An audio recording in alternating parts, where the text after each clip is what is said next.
महाराज, शनिवार के दिन अगर शिव की आराधना करी जाए, शनिवार के दिन अगर शंकर को जल चढ़ाया जाए, तो जिंदगी में व्यक्ति की कभी अकाल मृत्यु नहीं होती। महाराज, सुबह उठने के बाद घर की सफाई न करती हो, दिन में पलंग पर सोती हो, रात्रि भर बर्तन झूठे जिसके घर में पड़े रहते हो, उस घर में तुम अपनी धर्म पत्नी को दरिद्रता को लेकर प्रवेश कर जाइए। जहां नारी दिन में सोती हो, जहां रात भर के बर्तन झूठे रखे रहते हो, उसके घर में तुम प्रवेश कर जाओ। महाराज, और स्थान तो कहा जहां इमली का पेड़ हो, पीपल का वृक्ष हो, बड़ का पेड़ हो, कांटेदार पौधे जिसके घर में लगे हो, उस घर में तुम प्रवेश। अब दुस्साह मुनि और दुर्वासा जी की तो बात चल रही है, इतने में भगवान नारायण और लक्ष्मी का विवाह हो गया था। तो नारायण लक्ष्मी जी नारायण से बोली, अपने विवाह को आज 15 दिन हो गए, मेरी बहन के विवाह को 20 दिन हो गए, अपन मिलने नहीं गए, एक बार चलो ना मिलने। भगवान बोले चल चलते, और भगवान नारायण सीधे उस ज्येष्ठा से मिलने के लिए, दरिद्रता से मिलने के लिए चल। और दरिद्रता से मिलने के लिए जैसे पहुंचे तो दरिद्रता कहाँ बैठी हुई थी? पीपल के पेड़ के नीचे। पीपल के पेड़ के नीचे दरिद्रता बैठी और वहीं पर पहुंच गए। अब आप किसी से मिलने जाओगे तो क्या लेकर जाओगे? अरे बोलो तो क्या ले जाओगे? डंडा की मिठाई? डंडे लेकर जाओगे कि मिठाई लेकर जाओगे? अरे बोलो तो मिठाई लेकर जाओगे ना, कुछ भी मिष्ठान मुंह मीठा कराने के लिए। जिसकी विवाह हुआ है, अभी विवाह हुआ है, तो उसके यहाँ मिठाई का डब्बा लेकर चले। और मिठाई का डब्बा ले जाकर जैसे ही भगवान नारायण लक्ष्मी को दिया, लक्ष्मी ने तुरंत ज्येष्ठा देवी को दिया। ज्येष्ठा को दिया तो देते ही दरिद्रता ने मिठाई का डब्बा फेंक दिया, और फेंकते से बोली, लक्ष्मी तू मेरी छोटी बहन है, तुझे इतना नहीं मालूम कि तेरी बड़ी बहन खाती क्या, और मेरे लिए तू मिठाई लेकर आई? तू पागल हो गई है, मूर्ख हो गई है, जो तू मेरे लिए मिष्ठान लेकर आई है। तुझे मालूम नहीं कि मुझे खट्टा और तीखा पसंद है। लक्ष्मी जी की आंख में आंसू भर गए। लक्ष्मी जी बोली, जी मैं तो समझी कि तुम्हारा विवाह हो गया है, हो सकता है तुम कुछ चेंज करी हो अपने स्वाद को, क्योंकि विवाह होने के बाद थोड़ा सा व्यक्ति बदल जाता है। मुझे लगता है आपने कुछ चेंज करा हो, इसलिए मैं आपके लिए मिठाई लेकर आई। लक्ष्मी, तुझे मालूम नहीं मैं क्या खाती हूँ? मुझे नहीं चाहिए। मिठाई का डब्बा फेंक दिया। आज भी कई दरवाजों पर, कई दुकानों पर आपने नींबू मिर्ची टंगा हुआ देखा होगा। कई लोग कहते हैं नजर से बचाता है, नजर से नहीं, लक्ष्मी और दरिद्रता ये दोनों बहनें हर एक व्यक्ति के घर में प्रतिदिन प्रवेश करती है। पर लक्ष्मी के लिए मिठाई फ्रिज में रखी होती है, इसलिए लक्ष्मी सीधे अंदर चली जाती है, और दरिद्रता के लिए नींबू मिर्ची दरवाजे पर टंगा रहता है, इसलिए वो दरवाजे से खाकर वापिस चली जाती है। दरवाजे से खाकर तुरंत वहीं से लौट जाती है।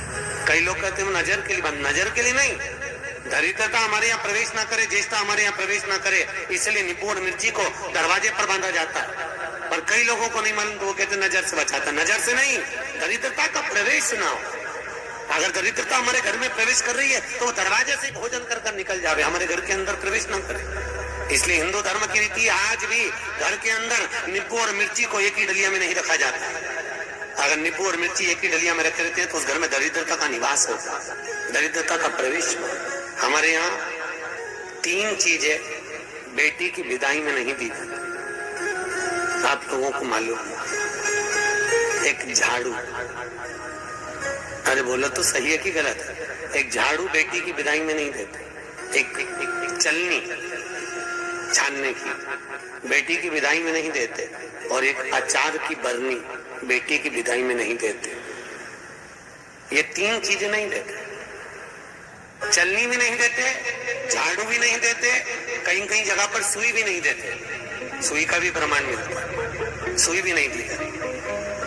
और एक अचार की बरनी अचार की बरनी भी बेटी की विदाई में नहीं देते। क्यों? क्योंकि अचार की बरनी में जैसे झाड़ू में हमारे यहाँ बेटी को अगर दिया जाता है तो उसके घर की पूरी लक्ष्मी छीन हो जाती है, चलनी देने पर उसके घर की लक्ष्मी समाप्त हो जाती है, सुई देने पर उसके घर की लक्ष्मी समाप्त हो जाती है, उसी तरह अचार की बरनी देने पर बेटी के घर में उसका घर पूरा तहस नहस हो जाता है, पूरा बर्बाद हो जाता है। और आजकल माताओं का इतना प्रेम होता है ना बेटी से, अब करे तो करे क्या। और बेटी जिस घर में भी आती है ना, वहां के उसके बेटी के ससुर भी कहते थे बेटा तेरी मम्मी के हाथ का अचार बनने वाला। अब इनको कौन समझाए, भेड़ियों को इनको समझाए कौन कि वह अचार में दरिद्रता का निवास है। अब के कौन इनको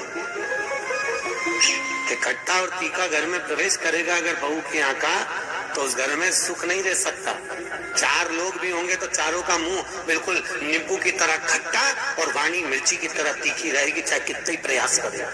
अगर अचार खाया है बहू के घर का तो इसलिए बेटी की विदाई में चार चीजें नहीं दी। प्रमाण पहले क्या देते थे बेटी की विदाई में? बड़ी, पापड़, खाजा, सफेद पूड़ी मैदा की दलिया में रख के बेटी की विदाई में देते थे। क्यों? क्योंकि जो स्थिरता का भाव रखे, भले उसमें नमक ना रहे परंतु मौनता, प्रेम, स्नेह, नम्रता उसके अंदर होना चाहिए, वो बेटी की विदाई में दिया जाता।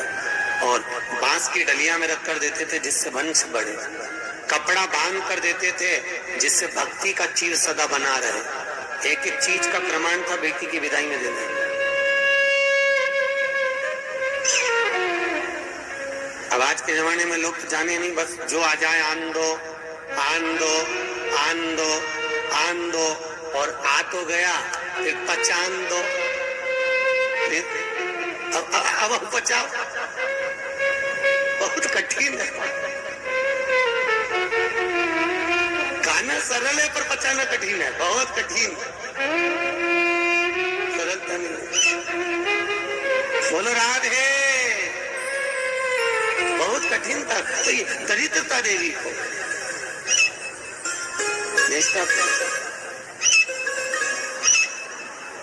और लक्ष्मी जी ने मिठाई थी उसमें फेंक दिया। मुझे खट्टा और तीखा पसंद है, मुझे नहीं चाहिए, मैं ये नहीं खा सकता। आप ले जाओ इसको, मुझे खट्टा और तीखा ला कर दीजिए।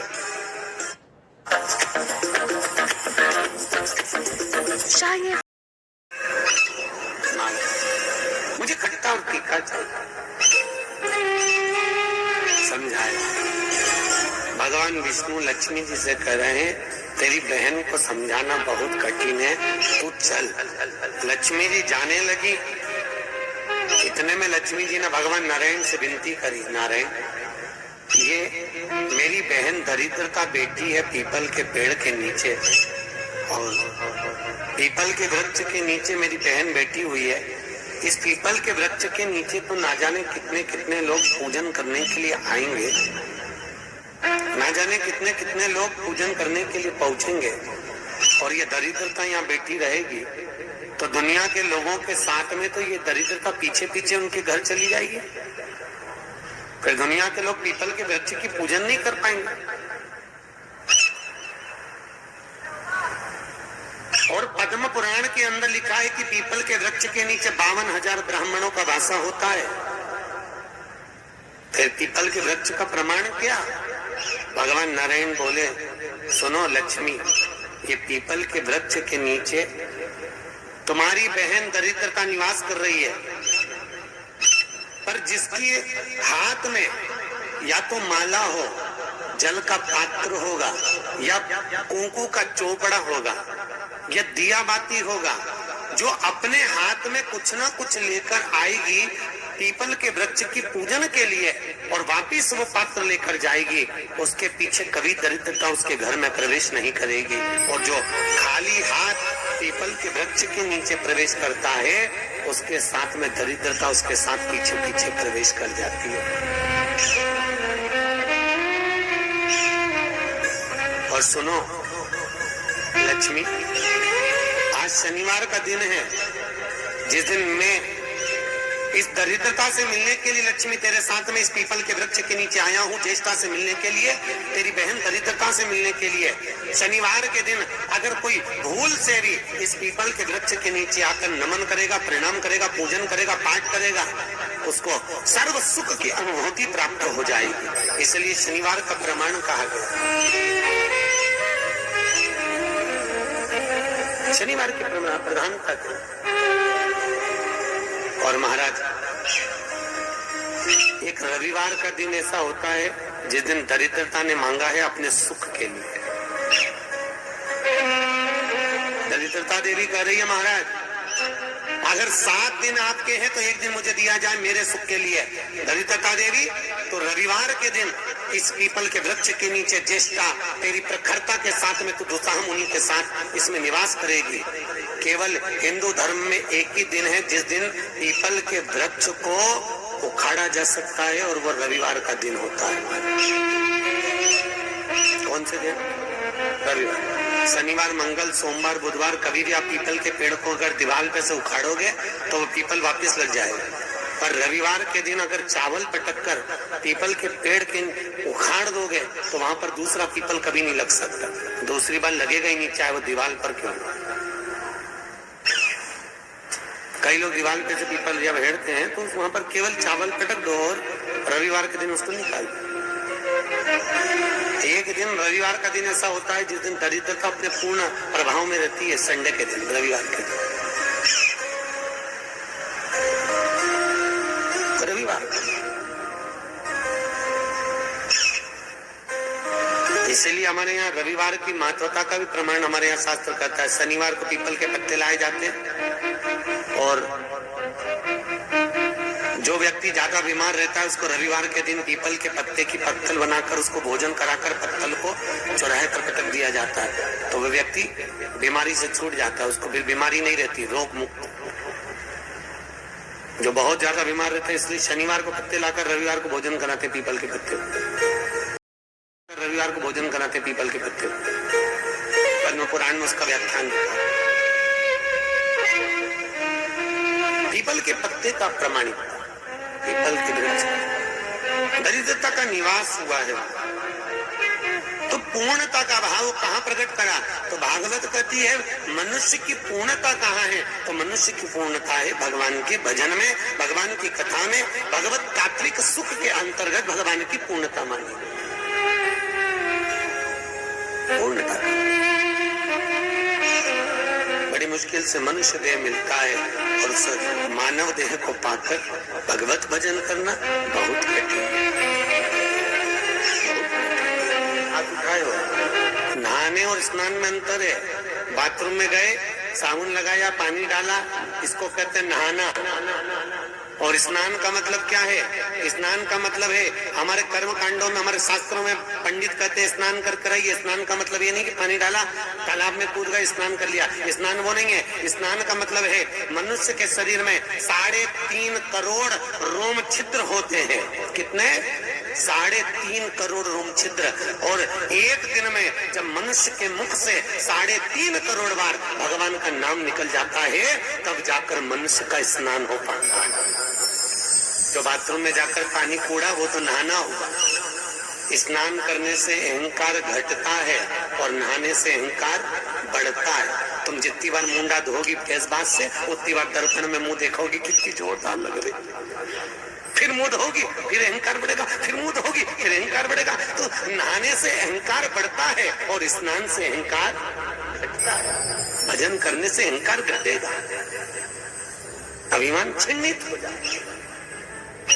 स्नान करा, अभिमान धीरे धीरे घटता चले जाएगा। क्यों? क्योंकि स्नान करना मतलब सत्संग में जाना, सत्संग में जाना मतलब वहां पर हमारा कोई मान नहीं, हमारा कोई सम्मान नहीं। सत्संग में सब बराबर, सब एक बराबर। भजन महाराज, कई लोगों को बड़ी ईर्ष्या रहती थी। एक बार सतभामा जी को भी बड़ा गुस्सा आया। सतभामा ने एक बार कन्हैया जी को देखकर और रुक्मणी जी से पूछा, ये कन्हैया को हो क्या गया? जब देखो, जब भाग भाग के द्रौपदी के घर चले जाता, ये द्रौपदी से रिश्तेदारी क्या है इसकी कृष्ण की? रुक्मणी जी ने कहा द्रौपदी उनकी मुंह बोली बहन। तो ऐसी काहे की बहन? जा सी देर में भगवान को बुला लेती और भगवान भी पूरा द्वार का छोड़ के उसके घर भग जाता है। एक आध दिन मुझे ये द्रौपदी को सही करना पड़ेगा। सत्यभामा जी बोली रुक्मिणी से, और भगवान ने कानों से सुन लिया। सुनते ही भगवान तुरंत आए और आकर बोले मैं जा रहा हूँ। इतने में तुरंत रुक्मिणी ने पूछा कहाँ जा रहे हो प्रभु? भगवान बोले मैं अपनी बहन द्रौपदी के घर जा रहा हूँ। सत्यभामा जी बोली अच्छा। इतने में भगवान बोले तुम चल रही हो क्या? सत्यभामा जी ने रुक्मिणी को कोनी मार के कहा आज मौका मिला, चल आज ननद के तो ऐसा ठीक करेंगे जिंदगी भर बुलाएंगे। और सत्यभामा जी तुरंत कहती है हाँ प्रभु हम चल रहे। रुक्मिणी जी बोली हम भी चल रहे। दोनों चल दी। पहुंची, द्रौपदी केस पा रही थी, बाल ऊंच रही थी, कंघे से बाल सवार रही थी। भगवान ने पूछा द्रौपदी जी क्या कर रही हो? द्रौपदी बोली भैया बाल संवार रही हूँ। इतने में भगवान बोले तू काहे को बाल संवार रही? तेरी दो भाभी आई, ये संवार। सत्यभामा ने मन में सोचा अपनी तो पूरी लाइन क्लियर होती चली, अच्छा ऐसा बाल संवारूंगी, एक खोपड़िया में बाल नहीं रहने दूं इसके, रुक तो जा ननंद के। सत्यभामा से भगवान ने कहा सत्यभामा तुम तेल लगाओ, रुक्मिणी तुम चोटी करना द्रौपदी की। आओ। सत्यभामा जी जो तेल लगाने बैठी, तेल लगाते लगाते सत्यभामा जी ने एक बाल तोड़ दिया। जो तोड़ा, द्रौपदी कुछ नहीं बोली, पर उस बाल को तोड़ती उसमें से आवाज आई है कृष्ण। सत्यभामा जी ने फिर दूसरा बाल तोड़ा, फिर उसमें से आवाज आई है कृष्ण। सत्यभामा जी ने फिर बाल तोड़ा, उसमें से फिर आवाज आई है कृष्ण। जैसे बाल तोड़ने पर आवाज आ रही है, बार बार आवाज आ रही है, तो बार बार आवाज आए तो सत्यभामा ने रुक्मिणी से पूछा जी ये द्रौपदी के बाल तोड़ने से कृष्ण की आवाज क्यों आ रही है? तब भगवान कृष्ण ने आकर कहा सत्यभामा तुम पूछ रही थी कि मैं भाग भाग कर द्रौपदी के घर क्यों जाता हूँ। सत्यभामा पूरी पृथ्वी पर मात्र एक द्रौपदी ऐसी है जो एक दिन में 3.5 करोड़ बार मेरा नाम जाप करती है, इसलिए मैं दौड़ दौड़ कर इसके पास जाता हूँ। इसके हर एक रोम रोम में मैं समाया हूँ, मैं समाया। फिर भी सहन नहीं हुआ, फिर भी सत्यभामा से सहन नहीं हुआ। और सत्यभामा जी ने चोटी करते करते पूछ ही लिया द्रौपदी से, ए द्रौपदी जी एक बात बताओगी? द्रौपदी बोली बोलो क्या पूछना है? हमारा एक पति और हम 16,108 रानी, तो भी हमारे कहने पे नहीं चलता, और तू अकेली और तेरे 5 पति तेरे कहने पे चलते हैं। कहाँ की बूटी खिला दी तूने अपने पतियों को? ऐसी कौन सी जड़ी बूटी खिलाई है, ऐसा कौन सा जादू कर दिया जो तेरे 5 पति तेरे कहने पे चल रहे हैं और हमारा एक पति हमारे कहने पे नहीं चले? अब ये बात अगर किसी स्त्री से कहो कि तेरे पति तेरे कहने पे चल रहे हैं तो बुरा तो लगेगा ना, पर हमारा पति नहीं चल रहा। बहुत गुस्सा आया द्रौपदी को, पर बोली कितना सुंदर।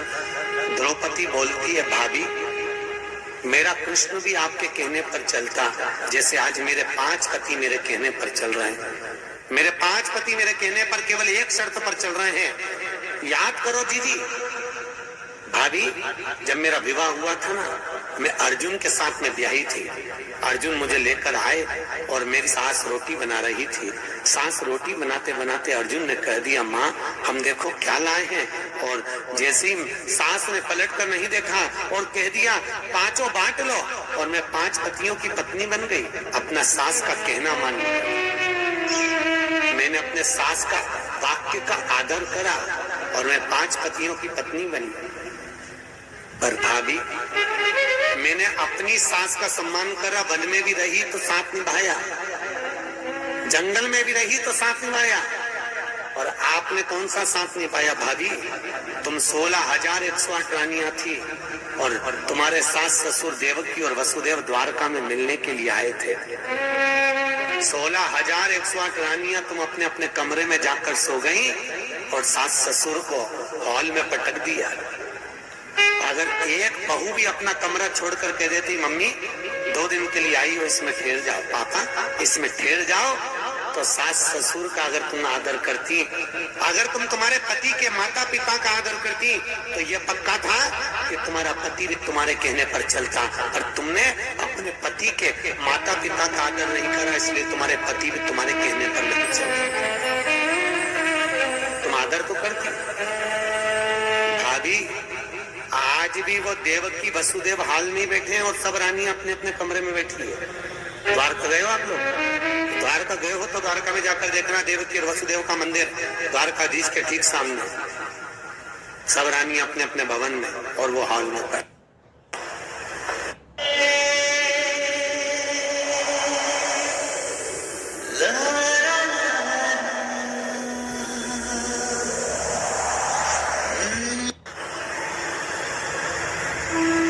सम्मान करोगी तो सम्मान मिलेगा, आदर करोगी तो आदर मिलेगा।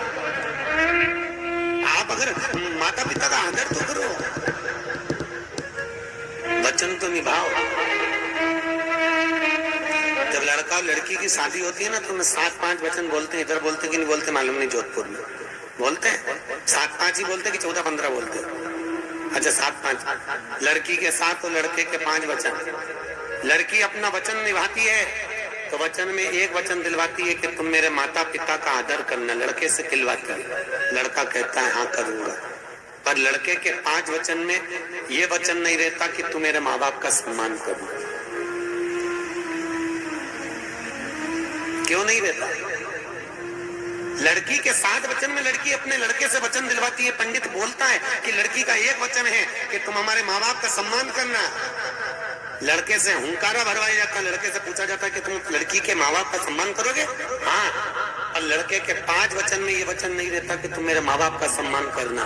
किसी ने पूछा गुरुदेव ये बताओ, लड़की के 7 वचन में एक वचन है कि तुम उसके माँ बाप का सम्मान करो, तो लड़के ने वचन क्यों नहीं दिलवाया लड़की से कि तुम हमारे माँ बाप का सम्मान करना? तो भागवत कहती है इसलिए वचन नहीं दिलवाया क्योंकि लड़का ज्ञानी है, उसको मालूम है जब ये अपने माँ बाप का सम्मान मुझसे करवा रही है तो ये पक्का है कि मेरे माँ बाप का सम्मान भी ये कर लेगी, तो मुझे वचन दिलवाने की जरूरत ही नहीं। मैं क्यों वचन दिलवाऊं जब ये अपने माँ बाप का सम्मान कर रही है? अपने माता पिता के लिए एक पराये लड़के से हुंकारा भरवा रही है कि मुझे माँ बाप का सम्मान करना। जब इसके मन में अपने माता पिता के प्रति इतना आदर है तो मेरे माँ बाप के प्रति इसके मन में कितना आदर होगा। इसलिए मुझे वचन दिलवाने की जरूरत नहीं। ये लड़की घर की संस्कारित है और मेरे माता पिता का आदर करेगी, ये मुझे लगता है, मैं मानता हूँ। इसलिए लड़का वचन नहीं दिलवाता कि तुम मेरे माँ बाप का सम्मान करो। उसने एक ने दिलवा लिया, वही बहुत है। सब बोलिए एक बार जमकर, श्री शिवाय नमस्तुभ्यम। प्रैक्टिकल जरूर करना, कहीं सीवर वाला महाराज झूठ तो नहीं बोल रहा। शास्त्रों की बातें हमारे जीवन में हमें सुख प्रदान करें, इसलिए इस भाव का आनंद करते हुए आज की कथा को विराम देते हैं। वीडियो पसंद